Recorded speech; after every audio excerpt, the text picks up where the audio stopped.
বন্ধুরা, সবাই কেমন আছেন? আশা করি সবাই ভালো আছেন। চলে আসলাম নতুন একটা ব্লগে, সার্ভিসিং পার্ট 2। বন্ধুরা, আমরা তো কয়েলের বাইরের সাইডটা কেটে নিয়েছি না, আপনাদেরকে দেখাইছি। এবার ভিতরের সাইডটা কাটা আপনাদেরকে দেখাচ্ছি।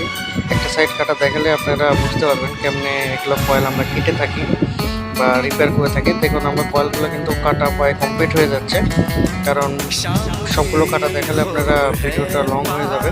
তাই জন্য আমি কিছু কয়েল কাটা দেখাচ্ছি। দেখেন, কাটতে একটু সমস্যা হচ্ছে, কারণ সমস্যা হচ্ছে কারণ মানের যে আছে খুব শক্ত হয়ে আছে। কাটার পর আমরা নোজ প্লাস দিয়ে সোজা করে নিচ্ছি, কারণ তাছাড়া বের হবে না উপর পান্তা দিয়ে। দেখেন, আমাদের সোজা করা হয়ে গেছে। আমরা এখন একটা ফ্ল্যাট স্ক্রুড্রাইভারের মাধ্যমে এটা আমরা বের করে নিচ্ছি। আরেকটা কথা বন্ধুরা, আমরা কিন্তু ফ্যানের কয়েল মেশিনে এবং হাতেও বাইন্ডিং করি। যারা মেশিনে বা হাতে বাইন্ডিং করে নেবেন, আমাদের সাথে যোগাযোগ করতে পারেন।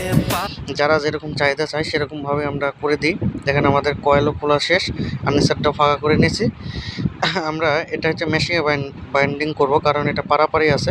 তাই জন্য আমরা হাতে বাইন্ডিং করব না, এটা মেশিনে দিয়ে কমপ্লিট করব। তো নেক্সট পার্টে আপনাদেরকে আমরা ফুল মেশিনে বাইন্ডিং করা দেখাবো। লাইক কমেন্ট দিয়ে সাথে থাকবেন। ধন্যবাদ। আমার চ্যানেলে নতুন হলে অবশ্যই সাবস্ক্রাইব করে দেবেন। ধন্যবাদ।